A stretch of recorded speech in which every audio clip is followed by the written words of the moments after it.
Hi, everyone. Welcome back. This is Teri with Digging Through Dominoes. And in this podcast, we examine the way the dominoes of our lives were laid out for us, how we can change them for a brighter future. I am not a person that cries often. It's one of the only things sometimes that appears in my life I have under control. It's not a good place to be, but it's my place. I try not to show negative emotion to anyone, to the outside world.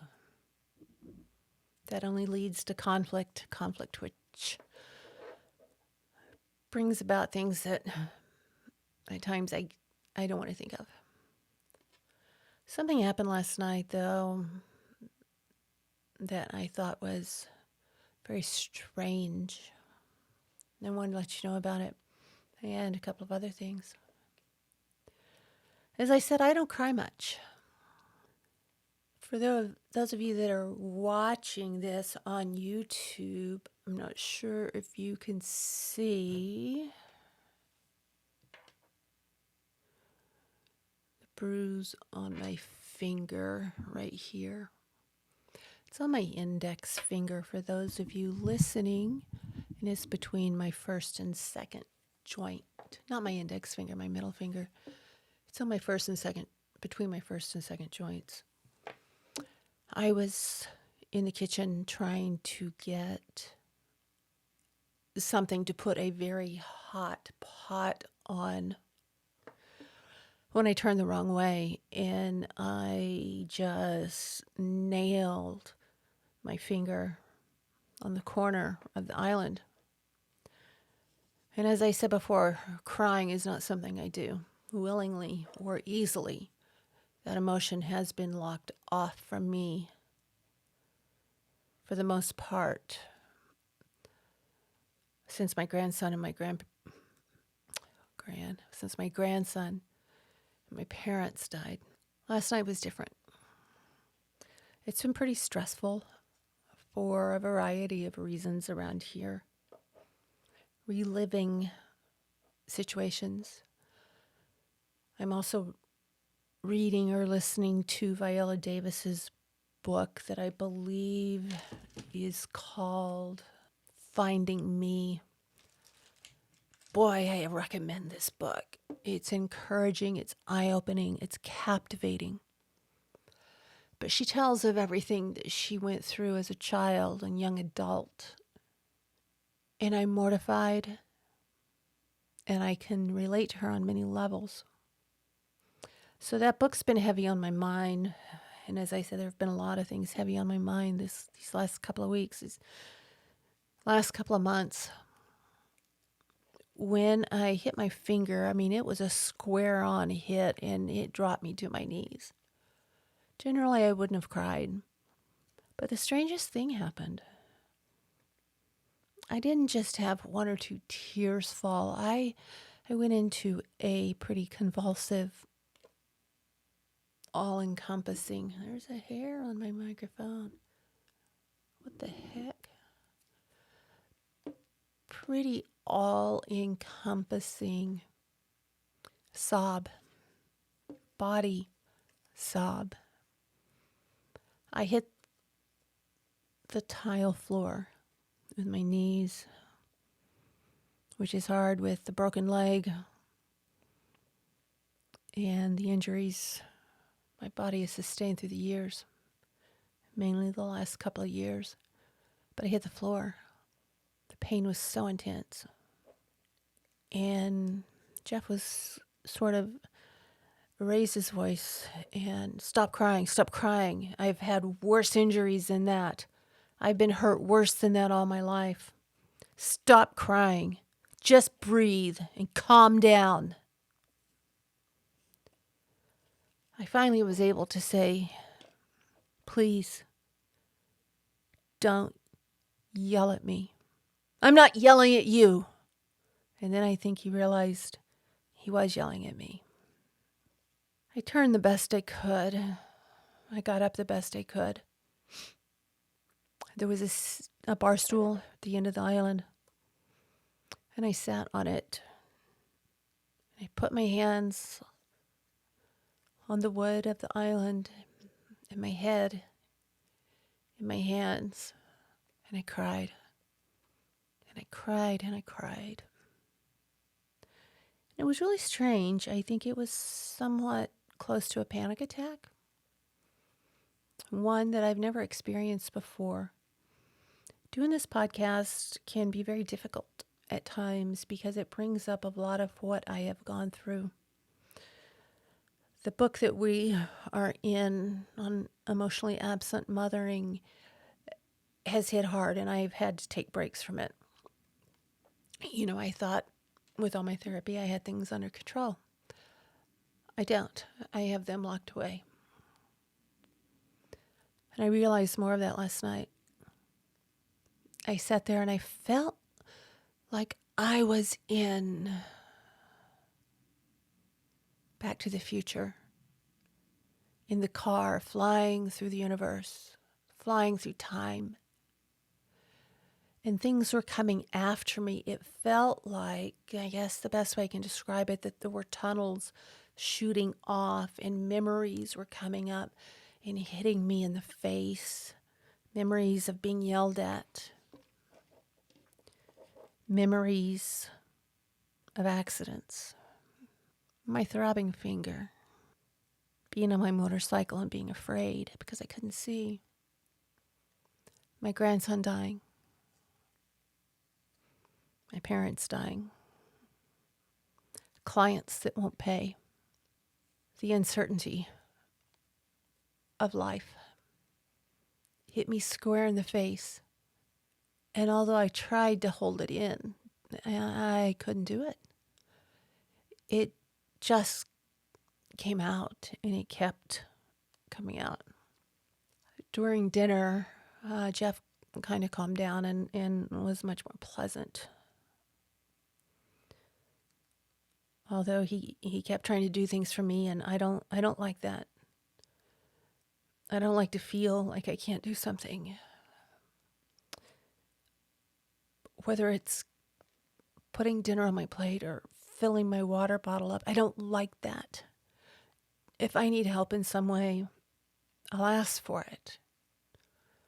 Emotional support is something completely different. I shouldn't have to ask for that. I feel that every person should have someone that is emotionally supportive of them and they feel safe in going to. I haven't had that luxury, mainly because in the past, I've let too many of my problems out. I've looked to too many people to help me to be there. And in so I endangered those relationships. Or there are people that see me in one way, through one lens, and they see me as one-dimensional and not as the multi-dimensional person I am. And the layers of dimension I've added since actively working on myself. I don't trust people. You know, I was speaking with an attorney this morning, and he apologized for being blunt. And I told him I appreciated that because I knew he wasn't lying to me. I went upstairs and my daughter asked, "Mom, what's wrong?" She could see mascara was running down my face and makeup was gone, and I was pretty much disheveled, and she's hurt. She hurt her leg, and she's in a boot actually on the same leg that I am on or in. And she said, "Mom, you look really sad. What's wrong?" She and I have had a somewhat strained relationship, a lot of it to do to her brothers and sisters using her so much. A lot of it is the fact that she was 6 years old when we got her, and she attached more to her father than she did to me. Then there's always, she was the easy kid, as was Michael. And they got overlooked a lot of times because of the more difficult children in the family. She was compassionate. She listened to me, and I was monitoring every word. What can I say? If I say the wrong thing, who's it going to get back to? Am I going to only pay for this? My emotion that I have every right to feel down the road in another way. I don't know if I messed up or not. I did confide in her some, and it felt good. Usually the people I confide in, I've learned through the years, are just my therapist and my psychiatrist because, as I said, others are just not safe. A friend of over 20 years, I confided in bits and pieces here and there. She's no longer my friend. She saw one part of a very complex puzzle and made a decision. She made me one-dimensional, as many people have, and I think as I have myself. Being yelled at by Jeff is nothing new. In his defense, I don't think he always realizes he's yelling at me or deflecting what I'm going through. Maybe he's, working on the job site with loud tools and things. Maybe he just instinctively raises his voice. I don't know, but it's not a good feeling. And last night when I was crying and being told that he's had worse injuries his entire life, when he had no idea my entire life was flashing through me in this bizarre panic attack. I couldn't breathe and I was sobbing, which should have been the first clue to anyone that knows me that there's a problem. Because I, you see, don't cry. It opens doors I don't want opened. It makes me vulnerable in a world that's too harsh, too judgmental, too unforgiving. I admit I used to be a part of that world. In October, I skipped over it because it was difficult to speak of, but it was the first anniversary of my son's death. The two people gave me beautiful peace lilies. And I looked at them and realized, oh my gosh, I've kept them alive. And I was so excited. I've kept them alive. And those people that sent them to me mean more to me than I can say. Kind of got off track there, so I guess we'll pick up somewhere else. Hopefully I'll know where it is. The world's a hard place, especially for someone that has been through the things I've been through. Starting in my childhood neglect, getting into bad relationship after bad relationship after bad relationship, and having to distance myself from those people I know are good for me because I feel in some way I'm too damaged for them.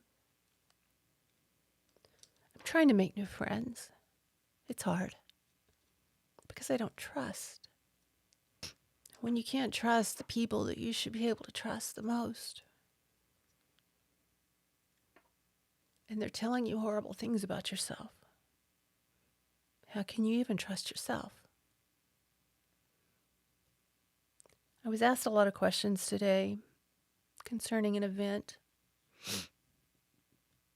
and all of my self-doubt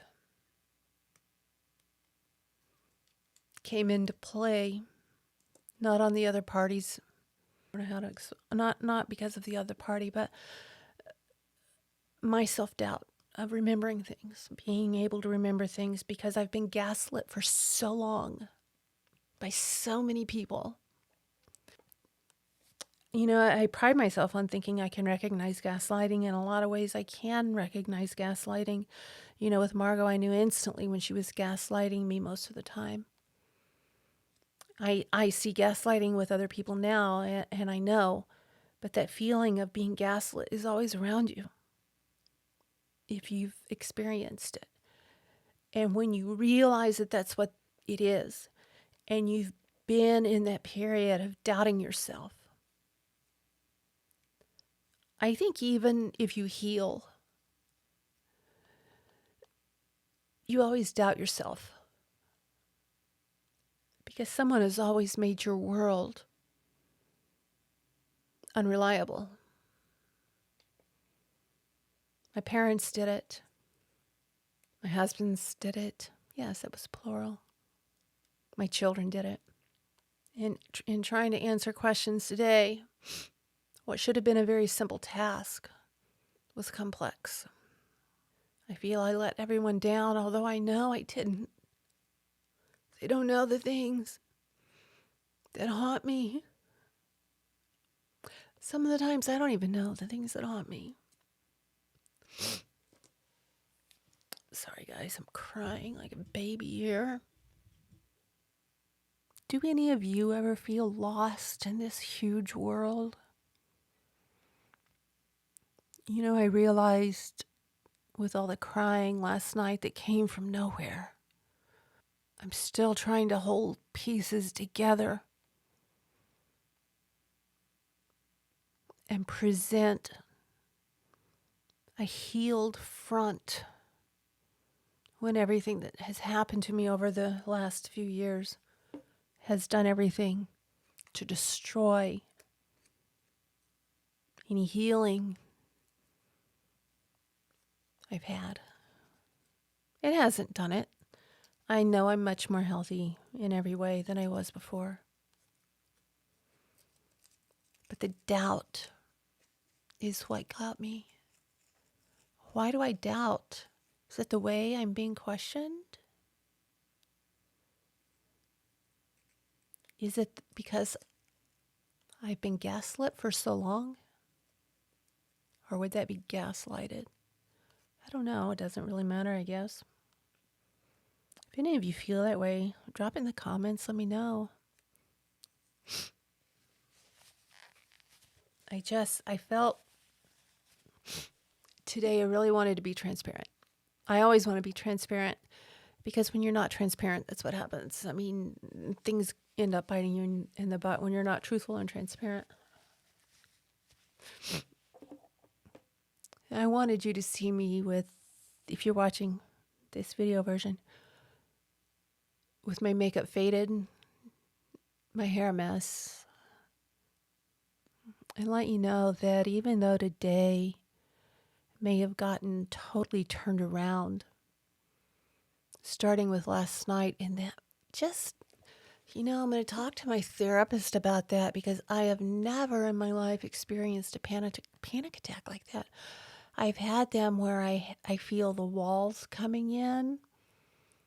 I have them when I feel I don't know where I am. I have them where I feel lost, disassociated, not knowing where I got, why or where, how I got to a particular place. But that's been a while. But today, it was just, last night, was so strange. It was like I was in a tunnel going at some unbelievable speed. And there were traumas to the left of me, traumas to the right, traumas straight on. And I was seeing them in pictures, not words, like a flash of my baby grandson, the flash of his memorial plate that is in my bedroom with his feet print and his name. My grandkids' faces, my parents' faces, my brother cleaning up the aftermath of my father's death. That image will never leave my mind. But it was like a portal had been opened when my finger hit the corner of that island. And my gosh, things with Margot were hitting me left and right. Things with Jeff were hitting me left and right. People I wish I could trust, but I can't, were there. But it was like instead of coming at me, they were going away from me. It's the most bizarre thing. Some of the things I saw I can't speak of yet, but I could feel them. I felt them. They were with me. And after dinner, probably about 6 o'clock, I went to bed. I couldn't deal with the day anymore. It's been a tough couple of years, 3 years. It's been a tough life. But much of that I've, kind of worked out. The last 3 years have been hard. Really hard. I think the pandemic did more damage to me than I've had done. I have not been allowed to go to doctors. I can't wear a mask. I've not been allowed to be as active as I want to be. I can't ride my motorcycle. I'm afraid to drive my car. Being so socially isolated from people too, I've noticed that it has made me want to retreat in ways that I didn't want to before. I am forcing myself to get out to music venues and, take photographs of my friends and their bands. It's therapy for me. All the uncertainty around me right now it's almost become too difficult to bear. And I don't have anywhere to go. Well, I do. I have my therapist and my psychiatrist, but with them, there's certain rules you have to adhere to. And many times when I'm in with them, I try to put my show face on. I don't want to add, it sounds stupid. I know that's what I pay them for, but I don't want to add to their burden. I like to make people smile. I like to be happy. I like to see that I can lighten someone's day. And in light of all my past mistakes, I think it's even more crucial for me to want to make people smile. I always wanted to make people smile, make people laugh, give my kids memories, be close to them, take them places, cooking every night or most nights, really going all out on Christmas and Thanksgiving. And this Thanksgiving is, it's kind of hard. We're just going to go to a restaurant and there won't be any at home. And that's hard because I know where other people will be. And not being a part of that these days with most of them is something I still need to deal with. Some of them I am so glad I am not around. But yeah, there are those that I do miss. I miss a lot. And I think a lot of that is nostalgia. The wonderment of being a child and all of this magic happening and the laughter. And it's not that this year won't be good, but I feel very divided. I feel very, in a way, dissociated. And I think part of that is, I have a game face. I have this friend that wanted me to pay her, or wanted her to pay me for doing photographs and helping her with her social media and learn all of this stuff. And it's like, no, don't pay me. I am not at that place yet where just let me give this to you because it's therapy for me. But getting out is important because I can't get out much at all. It's added so much to the feeling of being unworthy. You walk into a doctor's office and you can't wear a mask, and they look at you like you're a leper. Sit over there in the corner. I don't want you getting anyone sick. Hello? I'm not sick. I have enough wherewithal to know if I'm sick. I'm not sick. I'm hurt, and you need to help me. But the way people have become so calloused and so hard is it's hard to deal with. It's very heartbreaking to see the way people treat each other. I put a post up on Facebook the other day of 3 photos I shot from a particular corner. And I asked people not to fight. It was in no way a political post. It was the way I see Portland. It's not their reality. This is my reality of the way I see Portland, the way I view Portland. And it's a very accurate reality. Portland is apocalyptic right now. And people are saying, oh, but it's just one corner. You've left out this and this. What, do you want me to hop around every flipping corner and take a picture of Portland to show you how desolate it is? My gosh. I just don't understand why people feel the need to be so ugly to other people. I don't know what it is. Do you? Why do people just enjoy being mean to someone else that they don't know? My gosh, it was 3 photos of the way I saw something, and my gosh, did I get attacked. I wasn't asking them to change their viewpoint. I was asking them not to fight with other people. But it really showed me the hearts of others in some very surprising ways. Why did I feel it important to come to you in my current state? Once more, I'm saying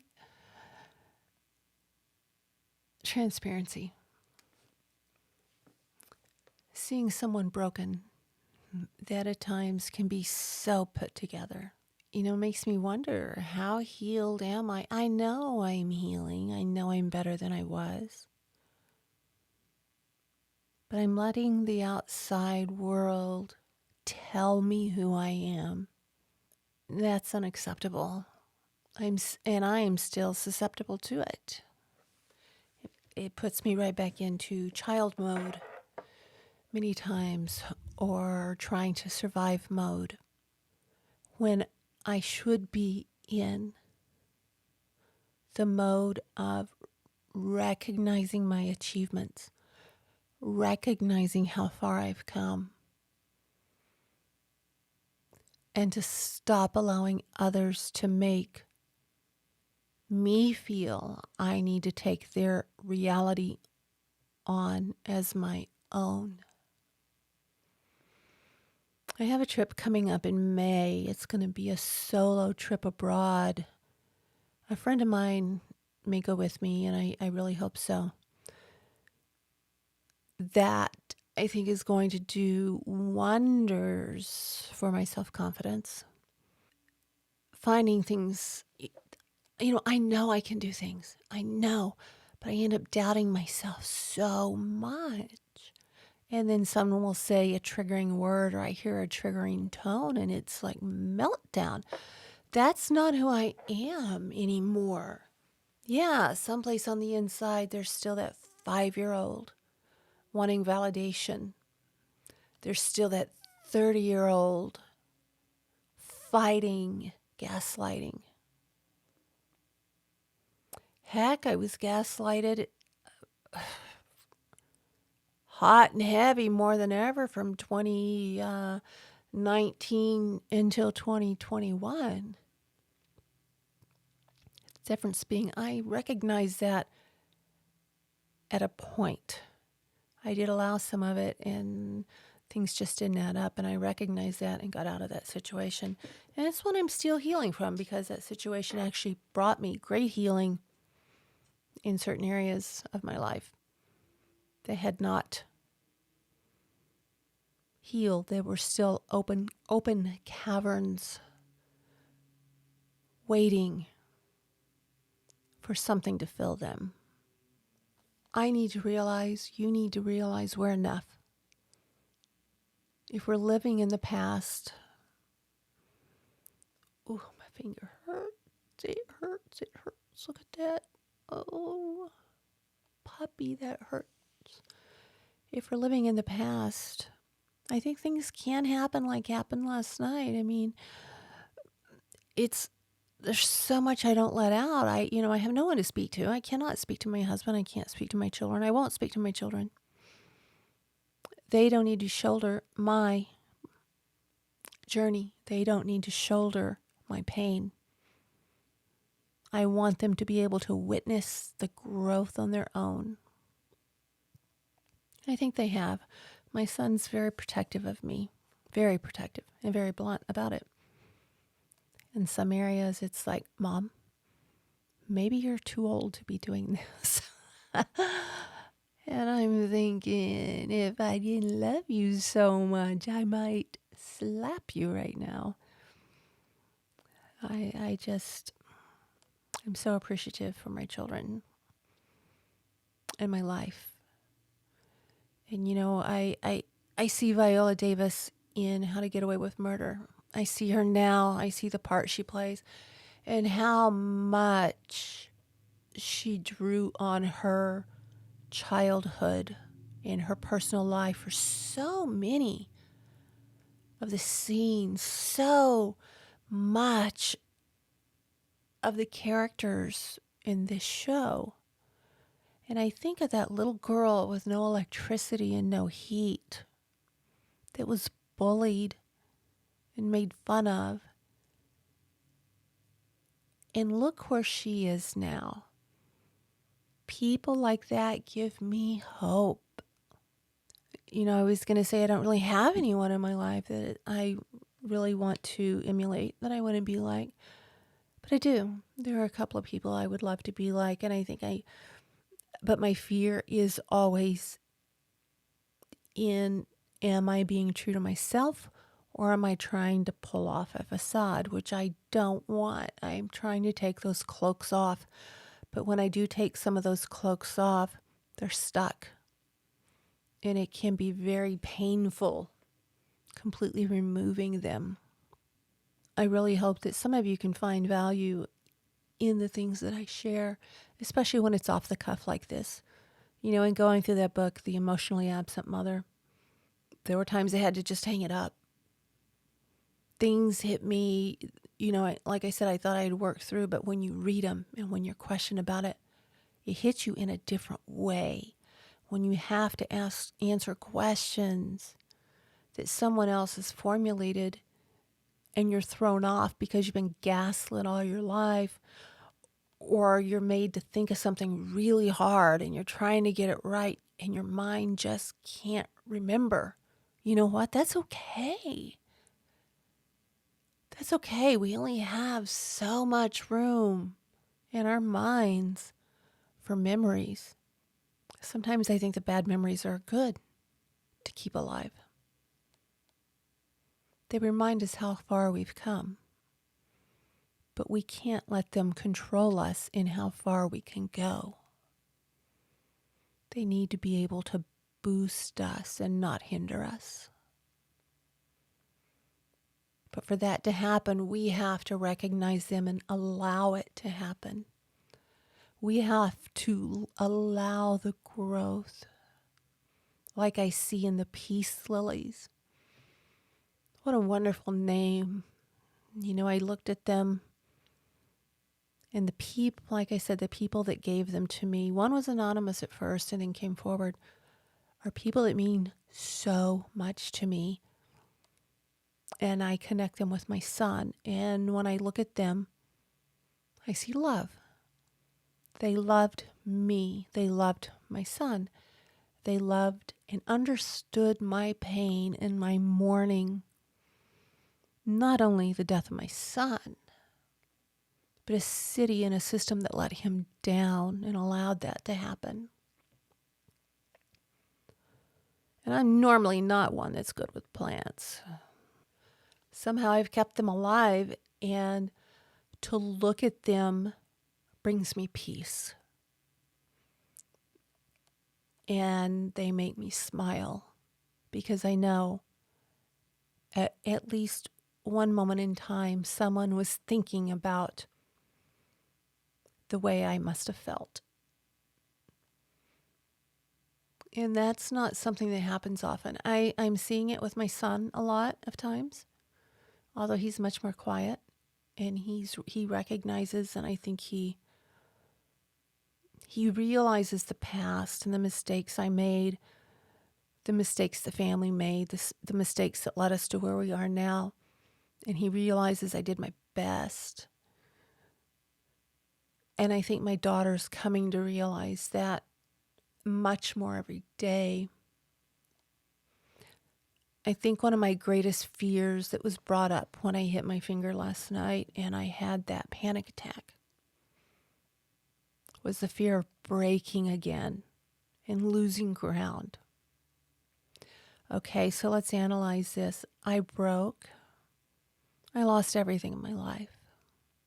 It seemed. I lost relationships, but were those relationships good for me? Some of them were very good for me. Some of them were very toxic for me. Some of them were not of their choosing, and they are being used. The ones I see as being taken captive and used as pawns to hurt me. And I don't think anyone would disagree with that comment. And it's a sad commentary on the motives of people, what motivates someone. You know, whenever someone says, well, they're envious of you, what are you envious for? I'm a person.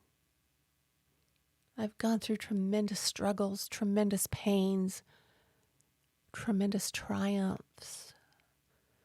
But I think part of me really is afraid I'm going to break again. And you know, if we analyze that, what is going to happen if I break again? I know the path back. If I break again, I mean, there are some things that now that I know will never happen again, that I can see them clearly. But that fear is there that I broke, and I shoulder it, even though I realize in many ways I was pushed and many things influenced what happened. But I need to look at the strength I've gained, the lessons I've learned, how I've changed my life, and how others that I see that were in that era with me haven't moved forward. They haven't progressed. No matter what our relationship is now, that makes me sad for them. It reminds me of where I was. And it's especially difficult with people I see telling me I'm no good, I'm a bad person. They're afraid of getting involved with me because it might hurt them. I feel bad for them. Some of them, I think, I know their lives. I know their struggles. I know things they've gone through. I know them. Maybe they don't want me to know that. Maybe they don't want me to chance letting their secrets out. I'm not going to let their secrets out. I just feel bad for them. How they must be hurting to feel they have to hurt another person. Do you guys, my phone keeps blowing up. Don't they know I'm in the middle of work? Don't they realize what they're doing is only hurting themselves and their children? It's only hurting themselves because right now they're not hurting me. In the beginning they did, but I got to the place where, Teri, do you really want that in your life? And it was interesting. I was thinking about Thanksgiving and I thought of how it used to be, and part of the nostalgia came back. And then I thought, but do you really want that in your life again until these people have healed? No. My life is calm. My life is boring. My life is simple. Unless it's in my mind and I get to that place where I'm too afraid to move forward because what if? There's so much happening right now that I'm under so much pressure with work, with clients, with my injuries, with my leg being broken, with my daughter being hurt, with worrying about my son, which he's doing great. I'm getting ready to embark on, I guess on the 28th, they leave here for Washington, D.C. to attend and pay respects to I attend my uncle's services at Washington or at Arlington National Cemetery in Arlington, Virginia. Pay my respects to him and attend his service. And in that, I'll be reunited with family that I have not seen in years. And I am so excited for that. And that, I'll be gone about a week. And that alone, to be able to explore Washington, D.C., I need to keep that in the forefront of my mind. That's another point of growth for me.